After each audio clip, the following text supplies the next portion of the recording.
My family owns this court. Senator's daughter faces Judge Judy and instantly regrets it. Hook. First 2 seconds. My family owns this court. The courtroom froze. Judge Judy slowly looked up and smiled.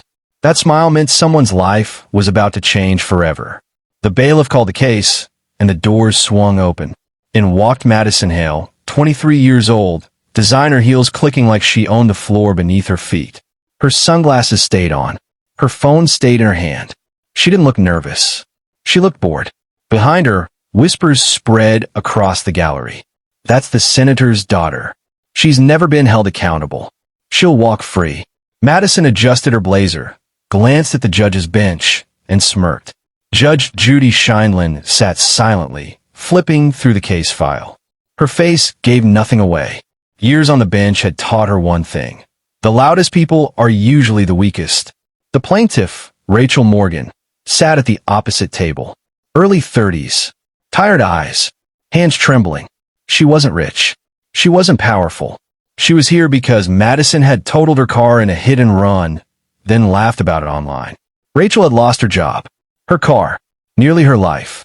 Madison had posted the video with a caption. Oops. Daddy will handle it, face with tears of joy. Judge Judy looked up. Miss Hale, she said calmly, remove your sunglasses. Madison sighed dramatically and slid them onto her head. Let's get this over with, Madison said. I have a flight. Judge Judy's eyes narrowed just slightly. Oh, you're not going anywhere until I say so. Madison rolled her eyes. Look, my dad is Senator Richard Hale. This is a misunderstanding. Judge Judy leaned back. I don't care if your father is the Pope. I care about facts. A murmur rippled through the courtroom. Rachel swallowed hard. Judge Judy turned to her. Ms. Morgan, tell me what happened. Rachel took a breath. Your Honor, I was driving home from work when her car slammed into mine at an intersection. She didn't stop. She didn't call for help. She recorded herself laughing and drove away. Madison interrupted. That's not what happened. Judge Judy raised a finger. You'll speak when I tell you to. Madison scoffed. Rachel continued, voice shaking. I woke up in the hospital. I had a concussion. My car was destroyed. I couldn't work for 3 months. Judge Judy turned back to Madison. You fled the scene? Madison crossed her arms. I was scared, and it wasn't that serious. Judge Judy blinked once. Fleeing the scene of an accident is a crime.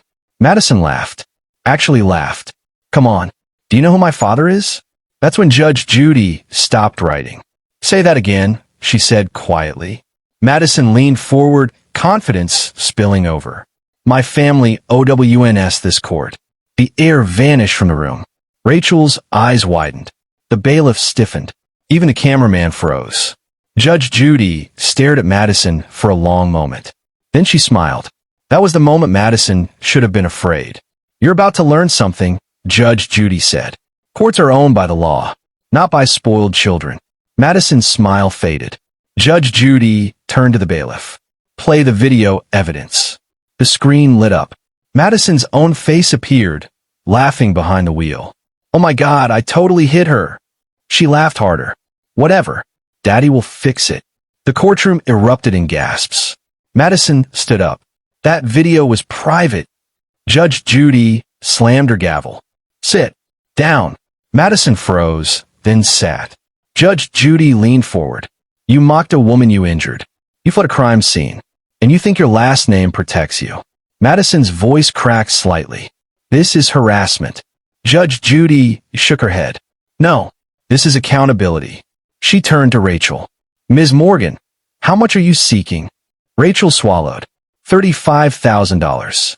For medical bills, lost wages, and emotional distress. Madison burst out laughing again. That's insane. Judge Judy looked unimpressed. What's insane is thinking you're untouchable. Madison snapped. You don't get to talk to me like that. The room went dead silent. Judge Judy stood up. I talk to criminals like that every day. Madison stood too. You're just a TV judge. Wrong move. Judge Judy's voice dropped to ice. And you're just another defendant. She turned to the bailiff. If she interrupts again, remove her. Madison's confidence collapsed in real time. Judge Judy flipped through the file. Ms. Hale, You were found at fault. You fled the scene. You posted evidence online. You never apologized. Madison whispered, "My father will hear about this." Judge Judy nodded. "I hope he does." She looked directly into the camera. "Because senators don't get to raise criminals." Madison's face turned red. Judge Judy delivered the verdict. Judgment for the plaintiff. $35,000. Plus court costs. Madison exploded. "This is ridiculous. You can't do this." Judge Judy banged the gavel. "I just did." Madison stormed toward the exit. Judge Judy added one last line. "Oh, and I'm forwarding this case to the district attorney for review of the hit and run." Madison stopped dead. "What?" Judge Judy didn't look up. "Court is adjourned." Madison walked out in silence. No phone, no sunglasses, no smile. Rachel sat frozen, tears rolling down her face. Judge Judy turned to her gently. "Ms. Morgan, justice doesn't care who someone's father is." Rachel nodded. Outside the courtroom, cameras swarmed Madison.